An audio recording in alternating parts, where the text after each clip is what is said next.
नमस्कार दोस्तों, मैं हूँ गरिमा और आप सुन रहे हैं बुक ऑडियो पर जुलूस की भीड़, जिसे लिखा है भवदूष पांडे जी ने। उम्मीद करती हूँ कि आपको जुलूस की भीड़ की कहानियाँ मेरे साथ सुनने में मजा आ रहा होगा। शुरू करते हैं आज की अगली कहानी जुलूस की भीड़ से, जिसका नाम है वो राम अब नाही। सर, इस मूर्ति को कोई और भी देख चुका है, रागिनी ग्राहकीय गरिमा का सम्मान करते हुए बोली। लेकिन खरीदा तो नहीं ना, चिरंजीव ने आवेश में कहा। सर, और भी अच्छी अच्छी मूर्तियां हैं मेरे स्टोर में, आइए ऊपरी तल पर, मेरे साथ नया स्टॉक आया है खजुराहो से। चिरंजीवी के आवेश के प्रति उत्तर में रागिनी ने विनम्रता से जवाब देते हुए चिरंजीव से कहा। यह सुनकर चिरंजीवी गुस्से में आ गया और बोला, पिछली बार भी आपने यही बोला कि इस मूर्ति को कोई देख गया है और आज भी यहीं पड़ी है। आपके लिए ऐसी ही एक और मूर्ति मंगवा दूंगी, आप नाराज ना होइए। चिरंजीवी का गुस्सा शांत करने के लिए रागिनी बोली। आपको पता है, कोई भी दो मूर्ति एक जैसी हो ही नहीं सकती। यह मूर्तियाँ फैक्ट्री में नहीं, कलाकारों के हाथों से बनाई गई हैं। इन मूर्तियों में जीवंतता लाने के लिए कलाकार अपनी जान लगा देता है। चिरंजीवी कलाकार की महत्ता का बखान देते हुए रागिनी से कही जा रहा था। बड़ी आई ऐसी ही एक और बनवाने वाली। आखिर में यह बनबुनाते हुए चिरंजीवी नटराज मूर्ति कला केंद्र से निकल गया। चिरंजीवी शहर के विश्वविद्यालय के हिंदी विभाग में लेक्चरर है। यह शहर आज भी सांस्कृतिक रूप से संपन्न है। आधुनिकता के दबाव के बावजूद भी संगीत, कला, मूर्ति कला और प्राचीन शिक्षा के केंद्र अपनी उपस्थिति बनाए हुए हैं। चिरंजीवी की शिक्षा शहर के ही एक हिंदी विद्यालयों में हुई थी। वह स्नातक, परास्नातक और विद्यावारिध यानी PhD उसी यूनिवर्सिटी में हुई थी। वह अपने शहर की धड़कनों से परिचित था और उस पर अपना अधिकार भी जताता था। उसे अपनी स्थानीयता पर गर्व था और उसे लगता था कि शहर की हर वस्तु पर उसका पहला अधिकार है। अब जिस दूसरे ग्राहक की बात नटराज मूर्ति कला केंद्र की मैनेजर मिस रागिनी कर रही थी, वह है अभिनव। महानगर वासी अभिनव की पहली पोस्टिंग यूनिवर्सिटी के ही कंप्यूटर विभाग में हुई थी। एक बड़े प्रौद्योगिकी संस्थान से दीक्षित अभिनव स्मार्ट, सौम्य और आकर्षक था। अभिनव और चिरंजीवी एक दूसरे से लगभग अपरिचित ही थे। हाँ, यूनिवर्सिटी क्लब में कभी कभार हाय हेलो हो जाती थी। चिरंजीवी के व्यवहार में एक देशी रुक्षता थी, जबकि अभिनव का व्यवहार सुगढ़ था और उसकी बातचीत के ढंग में सौम्यता थी। हालांकि वह कई बार औपचारिकता की देहरी छूने लगती। अभिनव एक महानगर में पला बड़ा था। बढ़ती उपभोक्तावादी संस्कृति और मॉल कल्चर ने महानगरों के दस्तखत मिटा दिए थे। हर बड़ा शहर एक जैसा हो रहा था। एक जैसे होते जा रहे शहर आचार विचार और व्यवहार मानो एक सांचे में ढाल कर युवाओं को दे रहे हों। कृत्रिमता का पोषण शहर की अभिलाषनिक प्रवृत्ति रही है। शहर द्वारा सिखाई जाने वाली बनावटी औपचारिकता व्यक्ति को अभिनय में पारंगत बना देती है। अभिनव के साथ ऐसा ही कुछ था। अभिनव को कला, साहित्य या मूर्ति कला आदि में कोई खास लगाव नहीं था, लेकिन वह जरूरत पड़ने पर कला प्रेमी होने का अभिनय कर लेता था। अभिनव को नई नई चीजें देखने और करने का शौक था। मूर्ति की दुकान पर पहुंचना उसके उसी शौक का नतीजा था। वैसे वह नए नए शहर में नई नई चीजें एक्सप्लोर करने निकला था। नटराज मूर्ति कला केंद्र में प्रवेश का पहला कारण शहर में उसकी प्रसिद्धि और उसके पास पर्याप्त भंडार होना, डिजाइन और संख्या दोनों में ही। और दूसरा कारण था मैनेजर रागिनी। रागिनी पिछले साल ही मार्केटिंग में MBA करके इस संस्था में आई थी। ग्राहक से सलीके से बात करना, बिना खिंचे हुए अपने हर उत्पाद को दिखाना और उसका वर्णन करना, चाहे ग्राहक उत्पाद खरीदे या ना खरीदे आदि मिस रागिनी की खूबियां थी।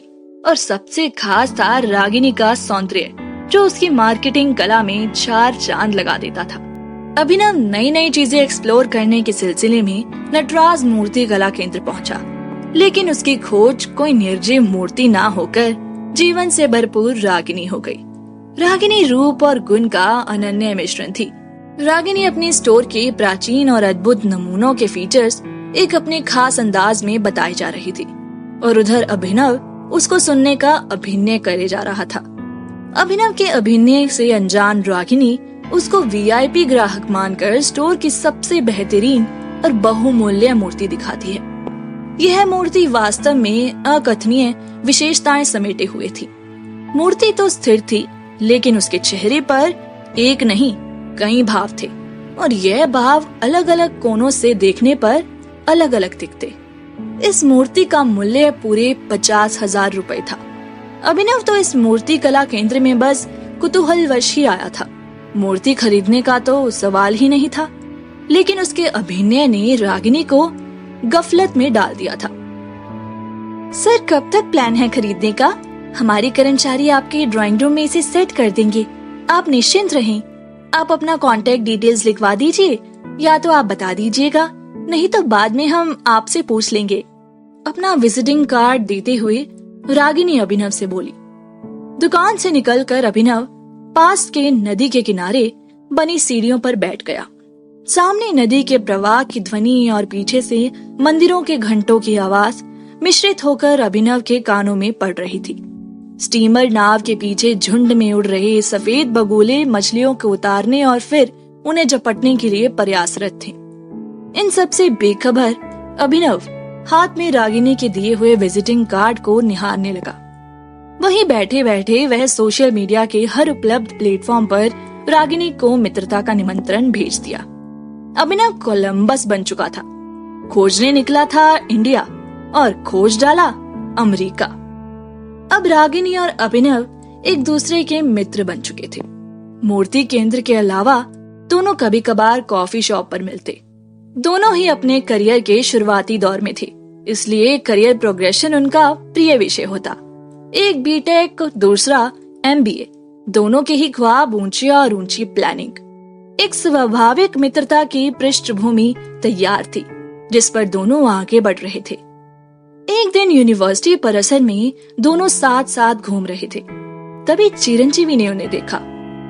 यह तो नटराज की मैनेजर है और यह तो कंप्यूटर वाला मास्टर लग रहा है।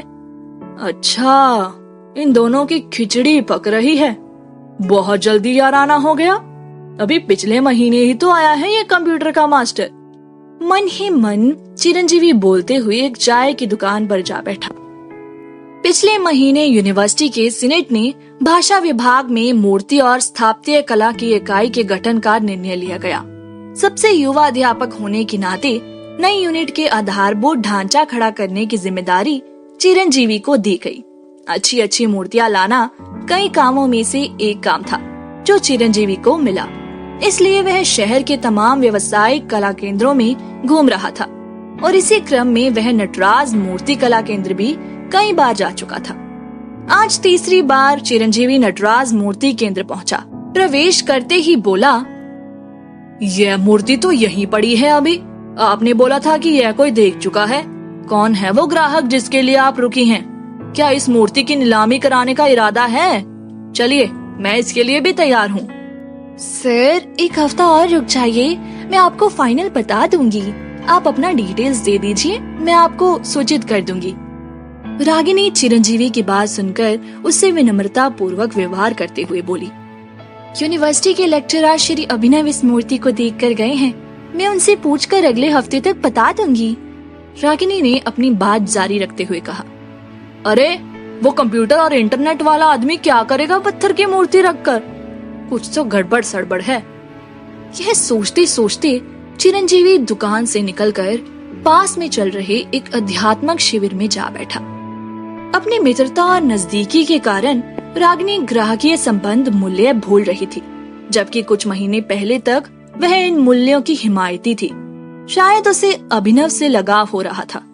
कायदा तो यही कहता है कि जो सबसे पहले पैसे दे उसे वस्तु मिलनी चाहिए। क्रेता और विक्रेता का संबंध पेशेवर होना चाहिए, उसमें व्यक्तिगत भावनाओं की जगह नहीं होती। अक्सर शाम को अपनी कक्षाओं के छूटने के बाद अभिनव रागिनी के पास उसकी शॉप में पहुंच जाता।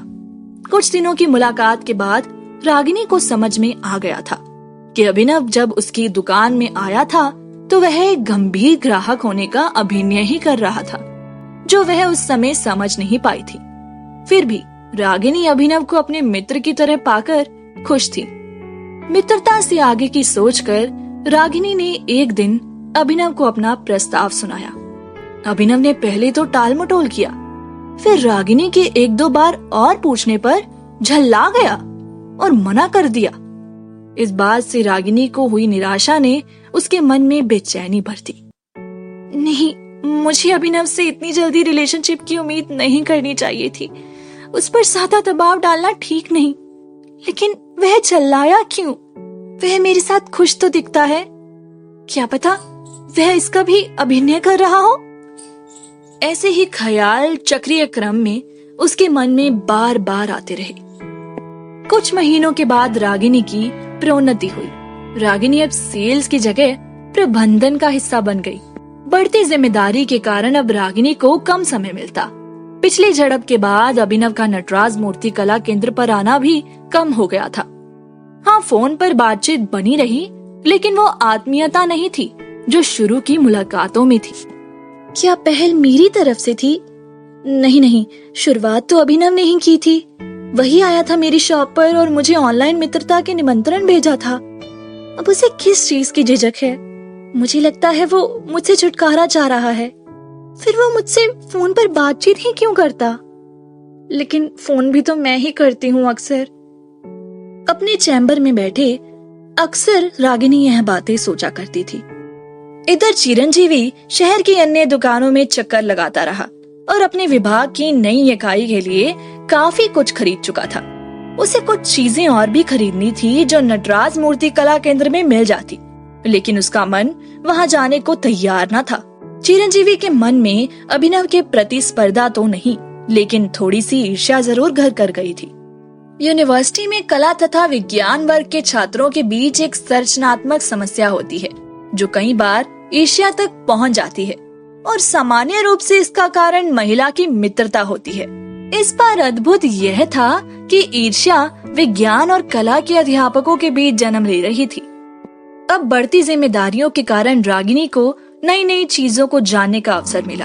अपने केंद्र का विज्ञापन कराना, अपने मूर्ति केंद्र के लिए प्रासंगिक कार्यक्रमों को प्रायोजित करना और शहर के कलाविदों से मिलते रहना आदि रागिनी के नए काम थे, जिसे वह पूरे आनंद के साथ करती। वह ऐसे कार्यक्रमों में खुद जाती जहां उसकी संस्था प्रायोजक होती।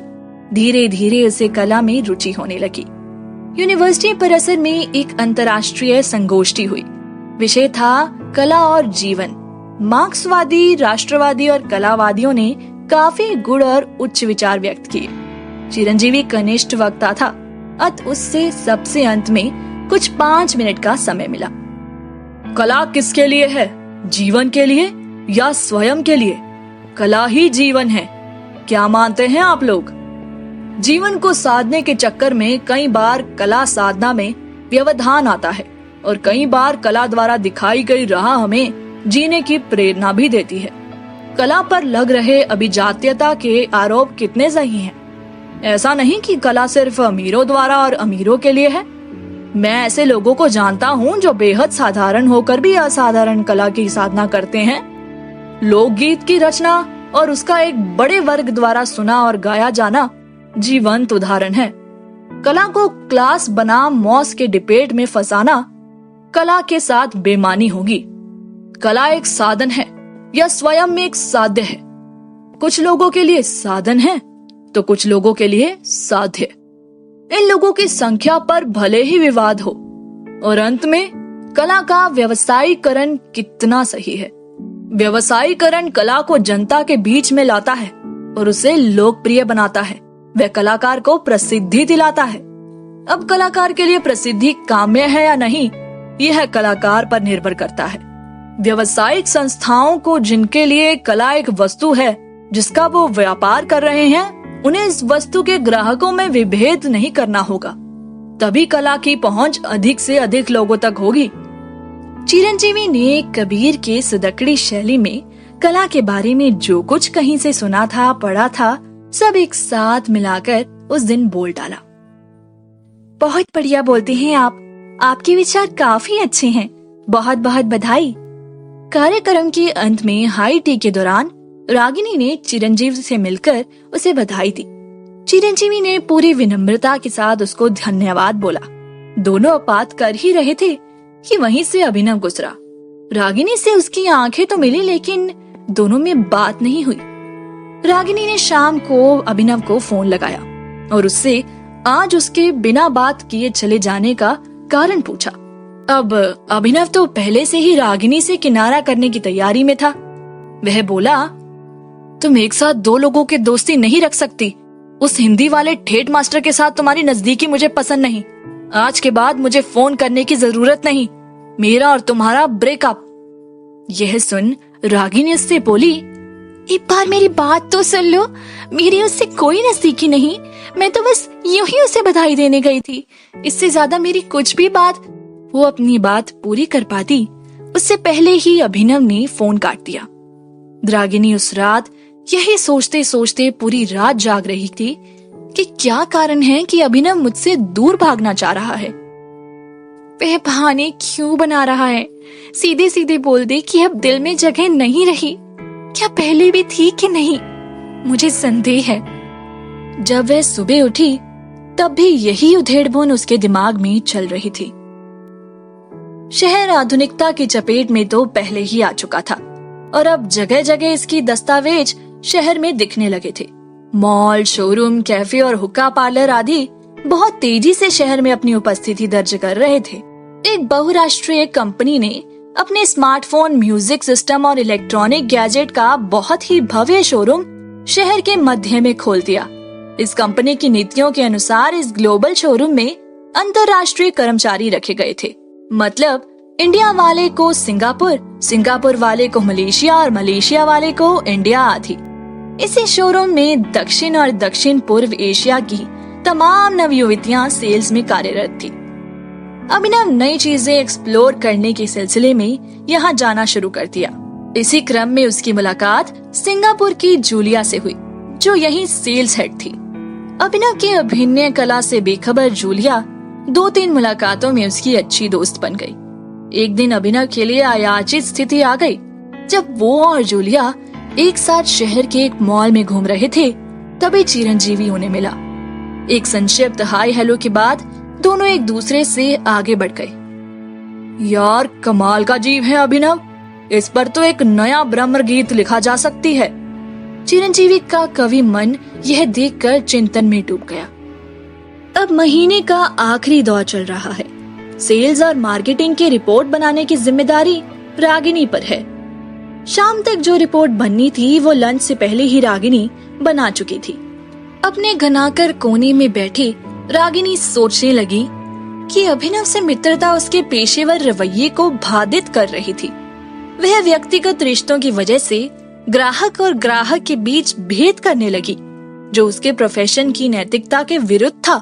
चिरंजीवी जो वास्तव में कला को समझता था और हमारी शॉप के सबसे बहुमूल्य आइटम को एक बार में पसंद कर लिया था, को मैंने वह मूर्ति बेचने से इनकार कर दिया। सिर्फ एक बहरूपीय के कारण अगर अभिनव की जगह चिरंजीवी से मित्रता रहती तो मुझे इस कला केंद्र के प्रचार प्रसार में भी मदद मिलती। उस दिन अभिनव ने मेरे ऊपर झूठे आरोप लगाए कि मेरी चिरंजीवी से नजदीकी बढ़ रही है। काश बढ़ रही हो। यही सब बातें सोचते हुए वह चैम्बर से बैठे बैठे काफी देर तक वहीं सोच विचार कर रही थी। वहीं वो चिरंजीवी को अचानक से उसके मोबाइल से फोन लगाती है।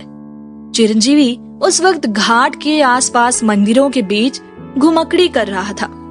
किसी एक घाट पर तेज लाउडस्पीकर की आवाज में राम कथा चल रही थी, जो हिंदी के मास्टर साहब के कानों में स्पष्ट पड़ रही थी। प्रसंग था शबरी और राम। शबरी के खाके झूठे बेर, राम ने प्रेम की कथा चलाई। अपने फोन में जब रागिनी की कॉल देखा तो चिरंजीवी के मन में कई नए सवाल एक साथ आए।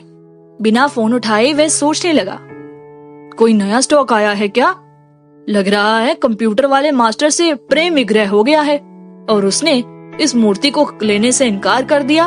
अब जाकर महीनों बाद ध्यान आ रहा है, मैं क्या दोयम दर्जे का ग्राहक था? जैसे लग रहा है पूरे शहर में बस वही एक है। इतना कुछ सोचते हुए वह आखिर में फोन उठाता है और बोलता है, हेलो। दूसरी ओर से रागिनी की आवाज आती है, क्या मेरी बात चिरंजीवी जी से हो रही है? हाँ बताइए रागिनी जी, आपका संपर्क मेरे फोन में पहले से ही सुरक्षित है। चिरंजीवी रागिनी की बात का जवाब देते हुए कहता है। तभी रागिनी बोलती है, बहुत अच्छा लगा यह जानकर। चिरंजीवी जी, आपसे मिलना था। आप आज ही शाम को नटराज मूर्ति केंद्र पर आ जाइए और अपनी मनपसंद मूर्ति ले जाइए। और हाँ, साथ में 20% डिस्काउंट भी। यह बात सुनकर चिरंजीवी के मन में मानो माननीय नायिका का आ गया हो। वह तपाक से बोल उठा, नहीं, अब जरूरत नहीं, मुझे आपसे अच्छी मूर्त मिल गई है। इतना कहकर फोन काटने की आवाज आती है। निपथे में चल रही राम कथा की आवाज अभी भी धीरे धीरे उसके कानों में पड़ रही थी। शबरी के खाके जूठे बेर राम ने प्रेम की कथा चलाई। वो राम अब नाही जो जूठे बेर, वो राम अब नाही। बोलते बोलते वह नदी के किनारे पहुंचकर एक पहले से आधी भरी हुई नाव में उछलकर बैठ गया। इसी के साथ यह कहानी समाप्त हो जाती है। उम्मीद करती हूँ कि आपको यह कहानी मेरे साथ सुनने में अच्छी लगी होगी। तो ये थी कहानी वो राम अब नाही, जिसमें बताया था कि कैसे अभिनव चालबाजियां खेलकर पहले रागिनी को इस्तेमाल किया और अब जूलिया के साथ चला गया था, और कैसे रागिनी उसके प्यार में पागल होकर अपने काम को ही महत्ता देना भूल गई थी।